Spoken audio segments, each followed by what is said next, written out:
AITA for not stopping my wife from kicking out my cousins after they prank her about me cheating. Yesterday, my cousins and their friends showed up at my house unannounced. Now, I'm not going to turn down family or friends, so I didn't really think twice when they showed up with no warning.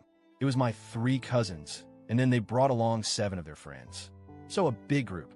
They all insisted that we should spend the day together. It was one of those days where they all want to hang out, cook some food, drink a little, and just have fun. Honestly, I didn't mind. We're a pretty close family, and I don't mind entertaining when the mood is right.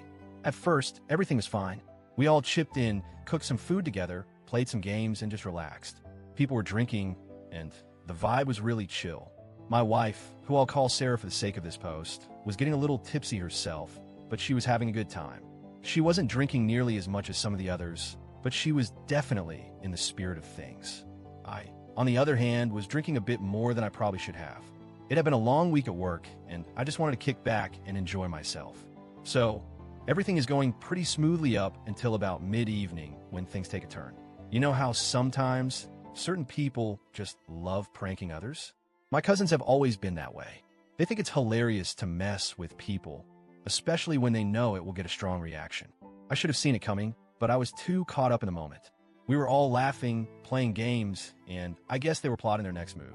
They came up with this April Fool's prank that, in hindsight, was completely ridiculous. Let me tell you, it wasn't one of those harmless pranks you see on YouTube. It wasn't a funny, lighthearted joke. No, it was a prank that involved tricking my wife into thinking I was cheating on her. They got some of their friends, mostly women, and they planted a story that I had been seeing someone else behind my wife's back. The plan was to mess with her, get her upset, and watch her react. To be honest, it was a pretty cruel prank, and I should have seen it coming. But I didn't. Like I said, I was too busy drinking and having a good time, so I didn't notice the shift in the atmosphere.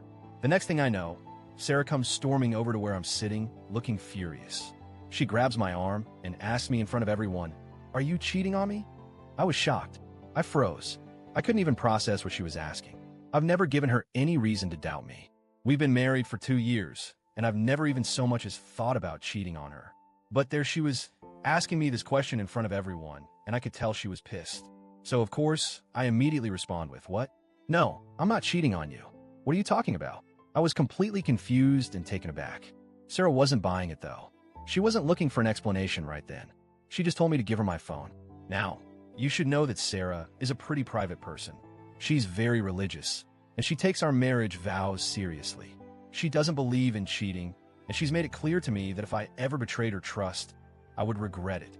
We've had conversations about fidelity, and I've always promised her that I would never do anything to hurt her. So when she asked for my phone, I didn't hesitate. I handed it over, thinking that once she saw everything was fine, she'd calm down. But that's not what happened. She locked herself in our bedroom for what felt like an eternity, but was probably about half an hour. I was left sitting there, surrounded by my cousins and their friends, wondering what was happening. I felt a mix of panic and disbelief. I knew the prank was bad, but I didn't think it would get this far. I thought maybe it was just some silly thing they did, but now my wife, the woman I love, was questioning everything. My heart was racing, and I kept trying to figure out how I could fix this. But the more I thought about it, the more I realized I couldn't fix what my cousins had done. It was too late. When Sarah finally came out of the bedroom, her face was pale, and she looked furious. I could tell she'd been crying. My heart sank. She told me, in a voice trembling with anger, that if she ever found out I was cheating on her, I'd regret it. She said, "I don't care if it was a joke.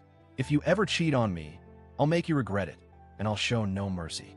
At this point, I'm beside myself. I try to explain that it was just a prank, that I wasn't cheating on her, that my cousins and their friends had tricked her. But it didn't matter. She wasn't hearing it. She was done with all of them. She turned to my cousins and their friends, who had followed her into the living room, and said, "Get out. I don't want to hear your explanations. Get out of my house. Now." It was as if a switch had flipped in her, and she wasn't backing down. It wasn't just about the prank anymore. It was about trust, about respect, about feeling betrayed by people who were supposed to be family. Now, here's where I'm really struggling. My cousins and their friends left, and I stayed behind to try to calm Sarah down. But the damage was done. She wasn't angry at me, not really. She was angry at what my cousins had done to her, and I understood why. I would be just as furious if I were in her shoes. However, after things settled a little, my cousins started texting me. They were upset. They thought I should have handled the situation differently. They said that I shouldn't have let Sarah kick them out. They argued that I should have explained to her that it was just a prank and that I shouldn't have let her go off on them like that. To be honest, I couldn't believe what they were saying. I'm sitting here thinking, what the hell? What did you expect me to do? They pulled this cruel prank on my wife, and they think I should just shrug it off and tell her to forgive them? They kept texting me, calling me crazy, telling me that I was being whipped and that I was my wife's slave. They couldn't understand why I wasn't laughing along with them. They thought it was all in good fun. But here's the thing, I don't think it was funny. My wife didn't think it was funny, and I didn't think it was funny either. In the end, I told them that I didn't want them anywhere near my wife or me for a while, at least until things cooled off. I made it clear that what they did wasn't just a harmless joke. It was a serious invasion of trust, and it hurt her deeply. I feel conflicted. Part of me thinks maybe I could have handled it better. Maybe I should have tried harder to explain to Sarah that it was just a prank, but honestly, she wasn't in the mood for explanations. She was hurt, and she had every right to be. The more I think about it, the more I realize my cousins were way out of line, and I'm not sure I should be defending them at all. On the other hand, my cousins are saying that I'm crazy, that I'm letting my wife control everything. I just don't understand why they think I should have just let them off the hook. This isn't a small thing. It was a massive violation of trust. So, AITA for letting my wife kick them out, or was I right to stand by her and protect her from this? Please, let me know what you think.